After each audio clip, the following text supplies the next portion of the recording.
नमस्कार, मैं शुभंकर। आप देख रहे हैं ऐसे न्यूज। हालांकि बात करेंगे आज पीएमसीएच के बारे में और मनीष कश्यप के बारे में। आपको यह बताएंगे मनीष कश्यप पीएमसीएच में मार पड़ने के बाद भी पुनः आज वो फिर आए पीएमसीएच। किस कारण आए ये बताएंगे। क्या इसमें मनीष कश्यप की कुछ लाभ है या बिहार के जनता का लाभ है? हालांकि मैं बताऊंगा पीएमसीएच मनीष कश्यप का आने का उद्देश्य यह है कि मनीष कश्यप के का जो काम है वो पीएमसीएच की नीति को बदलना। ये जो आए दिन पत्रकार के ऊपर हमला, क्या वो सही है या गलत है? चलिए सुनेंगे इस बारे में मनीष कश्यप क्या कुछ बता रहे हैं पीएमसीएच के बारे में और आज वो क्यों आए पुनः पीएमसीएच। चलिए सुनेंगे उन्हीं के बाद और क्या बता रहे हैं पीएमसीएच पर आके। लो, मैं फिर से आ गया। अकेले आया हूँ, बिना बाउंसर का आया हूँ, बिना बिहार पुलिस के सुरक्षा के आया हूँ और यहाँ पे मैं बोल रहा हूँ कि इस अस्पताल में अच्छे ढंग से इलाज नहीं होता है और नहीं होता है तो नहीं होता है। मनीष कश्यप के साथ जब बदतमीजी हुई थी तब बहुत सारे लोग हंस रहे थे। आज उनकी हंसी के वजह से जो है इस अस्पताल में एक बच्ची जो है इलाज के बिना मर गई। तो मैं से विनती करना चाहता हूँ, मत आइए इस अस्पताल में। ये अपना 100वां वर्षगांठ जो है ना लोगों को मार के मना रहा है। मत ये फिर एक बच्ची का जो है वो मौत हो गया इस अस्पताल की लापरवाही के कारण। 35,000 रुपीज सैलरी आप लोगों को मिलना चाहिए और नहीं मिलता है और आप लोगों को भी जरूरत पड़ेगी तो मनीष आवाज उठाएगा आप लोगों के लिए। लेकिन आप लोग अगर गरीबों पे डंडा चलाइएगा तो नहीं उठाएंगे हम लोग आवाज आप लोगों की। स्वास्थ्य मंत्री जी, अगर आप बिहार का स्वास्थ्य व्यवस्था उत्तम करना चाहते हैं तो सिर्फ 2 आदमी को सस्पेंड कीजिए, यहाँ का डिप्टी सुपरिटेंडेंट और यहाँ का सुपरिटेंडेंट। के साथ बदतमीजी हुई मैं भूल गया। बस आप बिहार में जो स्वास्थ्य वैकेंसी जो है वो पूरा वैकेंसी लेके आइए, जो सीटें खाली है उस सीटों को भर दीजिए। एक दलित की बच्ची जो है इस अस्पताल में आती है और 4-5 घंटे तक एम्बुलेंस में जो है वो तड़पती है और उसके बाद से उसको बेड मिलता है कांग्रेस के प्रदेश अध्यक्ष के आने के बाद। और वो बच्ची जो है वो 12 घंटे तक भी जो है इस अस्पताल में जिंदा नहीं रही। मुजफ्फरपुर की वो बच्ची थी और वो 4 घंटे तक एम्बुलेंस में जो है संघर्ष करते रही। उसे एम्बुलेंस से जो है नीचे नहीं लिया गया, उसका इलाज नहीं किया गया और इस वजह से जो है उसका देहांत हो जाता है। लो, मैं फिर से आ गया तुम्हारी सच्चाई दिखाने और बिना सिक्योरिटी बिना बाउंसर का आया हूं। ये पीछे जो है वो बिहार का सबसे बड़ा अस्पताल पटना मेडिकल कॉलेज आप लोगों को दिखाई दे रहा होगा, जिसे कहा जाता है कि एशिया का सबसे बड़ा अस्पताल है कि दूसरा सबसे बड़ा अस्पताल है। कोई गारंटी नहीं है, कोई गार्ड नहीं है मेरे साथ। अकेले हूं यहाँ पे और खड़ा हूं इसलिए कि इसमें जो है आज फिर एक बच्ची का जो है वो मौत हो गया इस अस्पताल की लापरवाही के कारण। अगर लापरवाही नहीं होती तो शायद उस बच्ची का मौत इस अस्पताल में जो है आज नहीं होता। मुजफ्फरपुर की वो बच्ची थी और वो 4 घंटे तक एम्बुलेंस में जो है संघर्ष करते रही। उसे एम्बुलेंस से जो है नीचे नहीं लिया गया, उसका इलाज नहीं किया गया और इस वजह से जो है उसका देहांत हो जाता है। ऐसे अनेकों घटना जो है इस अस्पताल से जो है सामने आता है लेकिन कुछ नहीं होता है।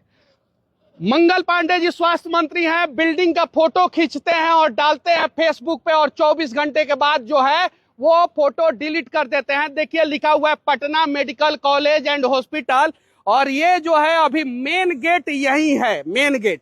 हालांकि अभी भी जो है दूसरे रास्ते से लोग आते हैं और पीछे जो है इमरजेंसी वाला बिल्डिंग दिख रहा होगा, ओपीडी भी जो है इसी में शिफ्ट हो गया। कल कांग्रेस के प्रदेश अध्यक्ष आए थे, इसी अस्पताल में अंदर आए थे, एक बच्ची को बेड दिलाने के लिए आए थे, एक बच्ची का सही समय पे इलाज कराने के लिए आए थे। लेकिन उस बच्ची का सही समय पे इलाज नहीं होता है। एम्बुलेंस में उसे 4 घंटे तक संघर्ष करना पड़ता है और उसके बाद से 1 घंटे तक तो जो है प्रदेश अध्यक्ष यहाँ पे खड़े रहते हैं, कांग्रेस के बड़े बड़े नेता खड़े रहते हैं और उसके बाद से जो है उनको बेड मिलता है और उसके बाद से जो है अच्छे ढंग से इलाज नहीं होता है। शायद इस वजह से जो है वो बच्ची अब हमारे बीच में नहीं रही। निर्भया कांड आप लोगों ने सुना होगा, निर्भया कांड से बड़ा कांड जो है बिहार में हुआ है और निर्भया को तो शायद सरकार ने जो है उत्तम जगह पे जो है इलाज कराने का प्रयास किया था, बचाने का प्रयास किया था। यहाँ पे तो एक दलित बच्ची के साथ रेप होता है। वो बच्ची मुजफ्फरपुर से जो है इस अस्पताल में आती है और कहती है, गुहार लगाती है कि हे एशिया का सबसे बड़ा अस्पताल, मेरा जान बचा लो, और मेरा जान बचाओगे तो मैं अपनी सच्चाई बताऊंगी। और ये अस्पताल में आती है और उसका इलाज में लापरवाही होता है और वो बच्ची मर जाती है। अंदर नहीं जा सकता हूं।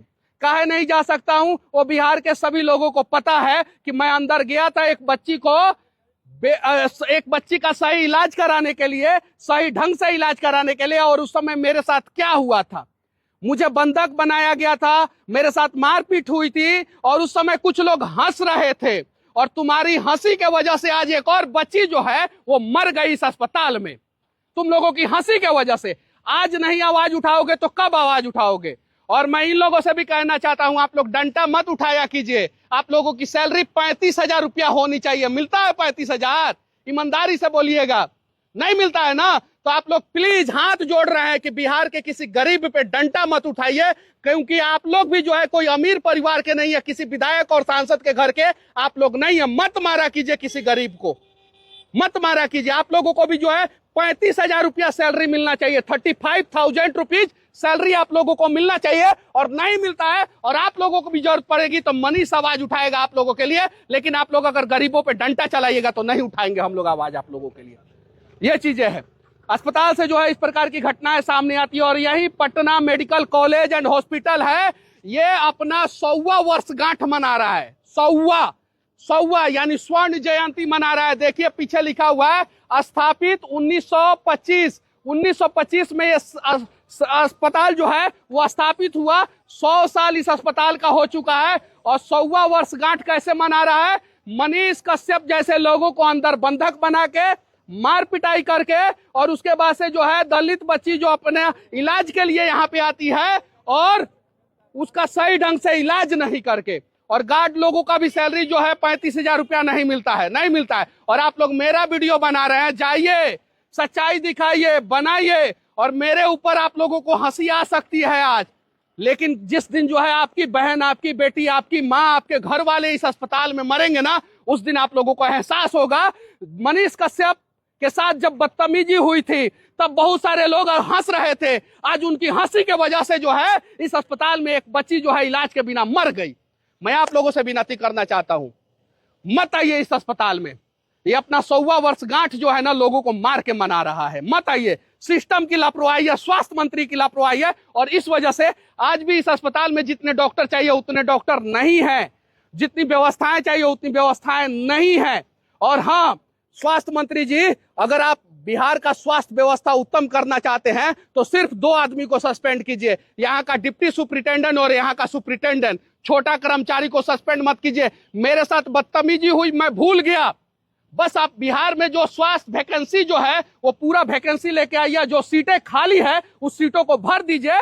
बेतिया मेडिकल कॉलेज में जो है वो 70% सीट खाली है। और ऐसी स्थिति जो है हर जगह है, ना ड्रेसर है, ना नर्सिंग स्टाफ है, ना मतलब कि मशीन है तो डॉक्टर नहीं, डॉक्टर है तो मशीन नहीं। ये सारी सुविधाएं दे दीजिए अस्पताल में। मंगल पांडे जी, चुनाव में 5 महीना बचा हुआ है, 4-5 महीना बचा हुआ है ना, उसके पहले जो है अस्पताल में वैकेंसी लाइए, स्वास्थ्य विभाग में वैकेंसी लाइए। कम से कम 50,000 वैकेंसी आना चाहिए कम से कम, और सारा सीट भरिए।